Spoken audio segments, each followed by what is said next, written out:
Delhi CM ने विधानसभा में CAG report पेश की। आपकी शराब नीति से 2000 करोड़ का घाटा। हंगामा कर रहे 21 आप विधायक सस्पेंड। दिल्ली विधानसभा के दूसरे दिन मंगलवार को सदन में शराब नीति पर सीएजी रिपोर्ट पेश की गई। दिल्ली सीएम रेखा गुप्ता ने रिपोर्ट सदन में रखी। एलजीवी के सक्सेना ने कहा कि पिछली सरकार ने इस रिपोर्ट को रोक कर रखा था, इसे सदन में नहीं रखा।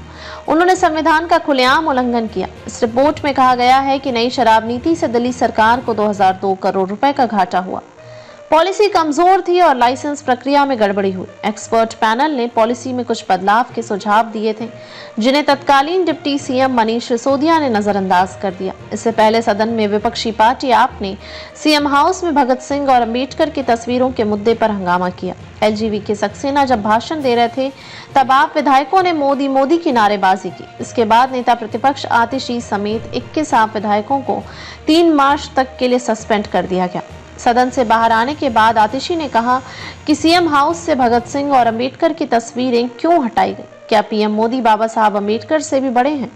उन्होंने कहा कि आप सरकार के समय हर सरकारी दफ्तर में भगत सिंह और अंबेडकर की फोटो लगाई गई थी। सीएजी रिपोर्ट पर विपक्ष की नेता आतिशी के 3 बयान। विधानसभा में आबकारी ऑडिट रिपोर्ट पेश की गई। इसके साथ अध्याय 2017-21 की आबकारी नीति पर है। एक अध्याय नई आबकारी नीति पर है। दिल्ली सरकार ने पुरानी आबकारी नीति की खामियों और भ्रष्टाचार को दिल्ली की जनता के सामने उजागर किया था। उस नीति के तहत हरियाणा और यूपी से अवैध रूप से शराब लाई जाती थी। यह रिपोर्ट वही बात दोहरा रही है जो हमने कहा था कि पुरानी नीति के कारण दिल्ली की जनता को घाटा हो रहा है। इस नीति से यह स्पष्ट होता है कि पुरानी नीति को हटाकर आप सरकार ने सही फैसला लिया।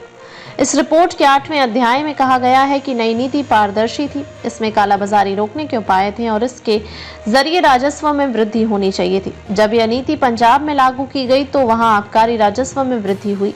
इस नीति के कारण 2021 से 2025 तक राजस्व में 65% की वृद्धि हुई है।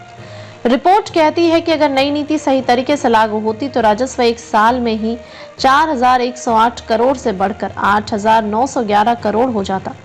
यह नई नीति लागू नहीं की गई, इसलिए 2000 करोड़ रुपए कम राजस्व आया। इसकी जांच होनी चाहिए कि इसे किसने लागू नहीं होने दिया। इसके लिए 3 लोग जिम्मेदार हैं, दिल्ली, एलजी, सीबीआई और ईडी। यह नीति स्पष्ट करती है कि आप सरकार ने पुरानी नीति को हटाकर सही निर्णय लिया। हम मांग करते हैं कि इस सीएजी रिपोर्ट के आधार पर एफआईआर दर्ज कर जांच कराई जाए और कार्रवाई की जाए। इस रिपोर्ट ने हमारी बात को पुख्ता कर दिया है कि शराब की बिक्री में भ्रष्टाचार था। इस रिपोर्ट से पता चलता है कि 28% से ज्यादा भ्रष्टाचार ठेकेदारों द्वारा किया जा रहा था और पैसा दलालों की जेब में जा रहा था। इस रिपोर्ट से पता चलता है कि शराब की कालाबाजारी हो रही थी। सबको पता था कि शराब के ठेके किस पार्टी के लोगों के पास है। शराब के ठेकेदारों ने लागत मूल्य की गलत गणना करके मुनाफा कमाया। विधानसभा सत्र 2 दिन के लिए बढ़ाया गया। रिपोर्ट्स के मुताबिक दिल्ली सरकार ने विधानसभा का सत्र 2 दिन के लिए बढ़ा दिया है, यानी अब सत्र 28 फरवरी और 1 मार्च को भी चलेगा। इससे पहले सत्र 3 दिन यानी 24, 25 और 27 फरवरी तक ही चलाने की जानकारी सामने आई थी।